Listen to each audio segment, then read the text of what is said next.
to be able to be doing science while you're out there on a surfboard, surfing down the face of a wave. It's just such a fleeting moment. It's incredible to actually be able to do it.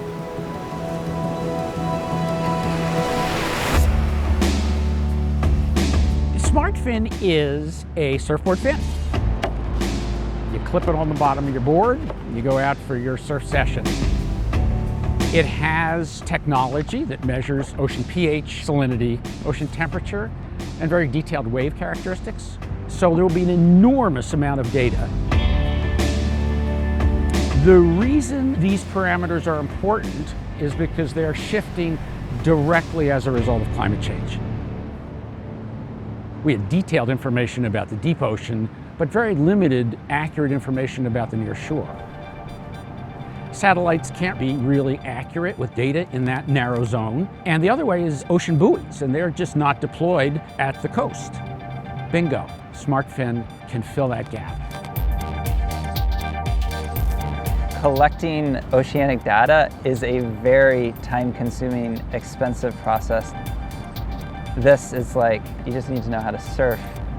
The data moves from your fin to your phone via Bluetooth, and then from your phone it goes up to our servers where everything's processed. I had to develop sensors that don't affect the surfboard. Nobody's going to surf a fin that is not a standard foil. Aside from that LED right there that's blinking that tells you that there's like some sort of technology in there, you wouldn't know the difference. So we've got a test tank set up now, and we're just trying to look at the precision and accuracy of the instrument itself. Things are looking pretty promising. As a scientist, it's pretty exciting to be able to get data over these different time and space scales. I mean, the fact that you can go out and surf and contribute to understanding what's actually happening out there is incredible. I'm not a surfer. I know nothing about surfing. I know I look like a surfer, but I'm not. Surfers are very influential and care deeply about the environment and want to be talking about it. So SmartFin is just a tool to do that in a more concrete way.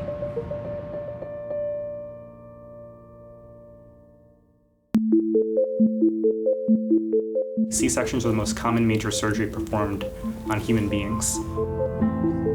Over basically one generation of moms, the C-section rate has gone up by 500%. The problem is that your number one risk for having a C-section might be which hospital you go to. That's what wakes me up in the morning.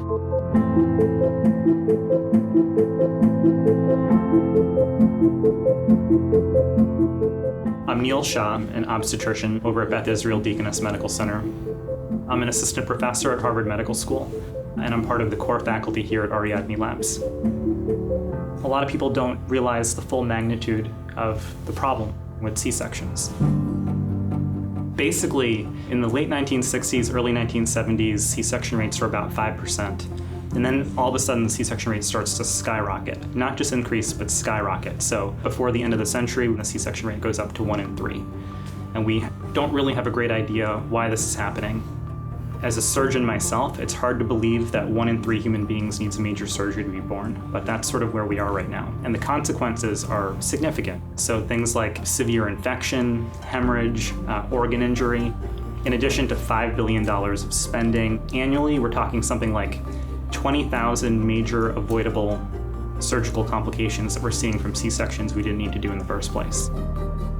I was really puzzled when I first started this job, thinking, like, what can we possibly do about this? Epidemiologists, economists, policymakers, lots of people have been thinking about this for a long time. The clue for me was the fact that across the country, C-section rates vary from 7% to 70% by hospital. If hospital performance is so uneven and it's not explained by patient risk or patient preference, that means the hospital itself could be a risk factor. All of our projects right now are actually trying to figure out what makes Hospital A different from Hospital B.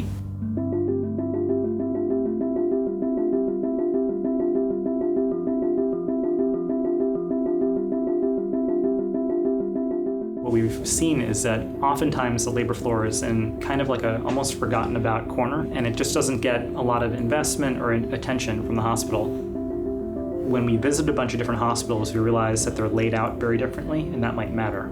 For example, There are no rules for how many labor floor rooms you should have based on the amount of patients that you see. The place that does twice as many deliveries also does way more C-sections.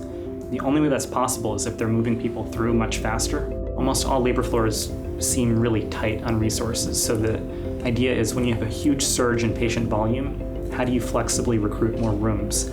How do you bring in more staff? Do you report C-section rates back to your doctors? Like, I have no idea what my C-section rate is until somebody tells me. We're testing this hypothesis that management matters in childbirth just the way it matters in every other industry.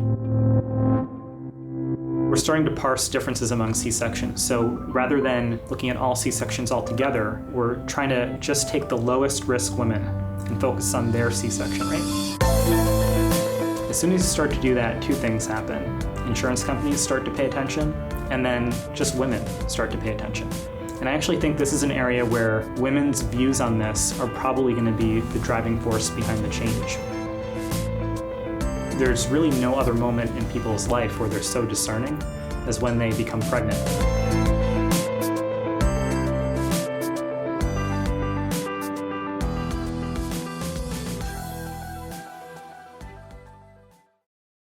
It's Hamburg, Germany. The year is 1669.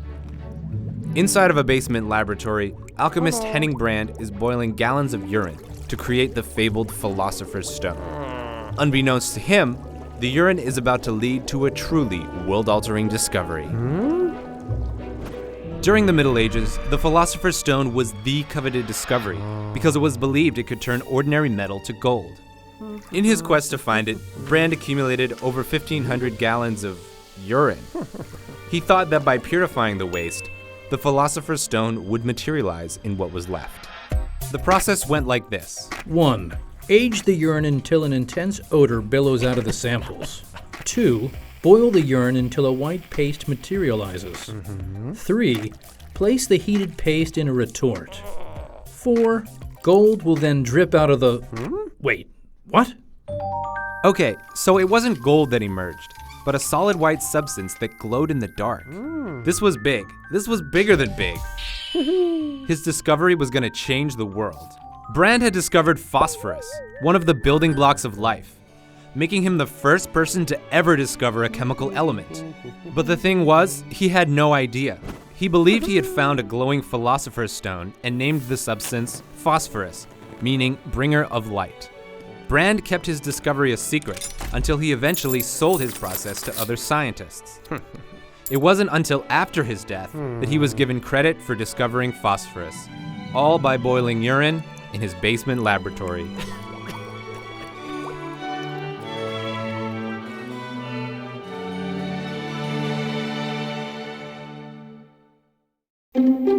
When a patient first comes to our office, they feel a little self-conscious about the way they look, or they don't want to look people eye to eye. People always think I'm just doing this for cosmetic reasons, but actually it's the restoration of a person. I'm an ocularist, that is someone that fits and fabricates artificial eyes for people. During the surgery to remove your eye, the doctors place an implant in the muscle cone. So we fit a concave, convex shape that sits like a contact lens on the implant. It is an art form. We do everything by hand. First, we take an impression. This gives us an imprint of the exact structures behind the eyelids. Painting is very challenging. Everything starts from a black disc, and everything is painted on top of that. It's very difficult to match the iris color. No two people have the same color. So we'll sit there with a paintbrush and we'll paint different structures, dots, dashes, striations, overlay that with different hues or different saturations of color to give it the three-dimensional effect that we see in people's natural eyes. Part of what makes it look natural is to have the sparkle in your eye. We do that with fine polishing and fine-tuning the curves of the artificial eye. The part I most like about fabricating a prosthesis is when I finished it and I look at it and I see the illusion that I've just created. When somebody loses their eye, sometimes they feel like they've lost part of their self-being. We make them feel whole again and confident to take on the world.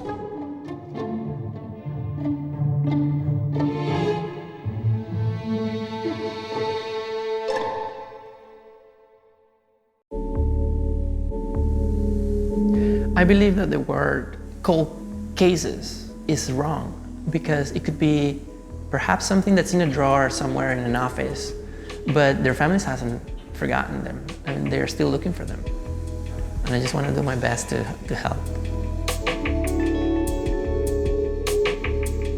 When authorities have failed to identify the remains of a body, there is very little hope of closure for these John and Jane Does. But every year, an enterprising studio of student artists use their knowledge of the human form to try and breathe life into these cold cases. Here we're doing a forensic reconstruction of a real case, trying to get it as close as he used to look like when he was alive, so we can identify him. We are given a 3D print, not the real skull. We use it as a framework, so we can reconstruct the anatomy of the individual. First, we start adding the muscles on the framework given by the bone, and then we try to complete those things that are not so clear, like the ear or the mouth. Right now, I'm working on a Caucasian white man between 40 to 60 years old. There are indications that he lost his teeth when he was alive, and his bones are telling me all that. These lifelike models are provided to authorities, often reinvigorating investigations and bringing much-needed closure to loved ones. After my first experience last year, I was lucky enough that the person was identified, and I got this beautiful letter from the family members saying thank you. When we see this process, it feels almost like you're resuscitating someone. But I know that beyond that, what you're resuscitating is the life of those families that are looking for this person.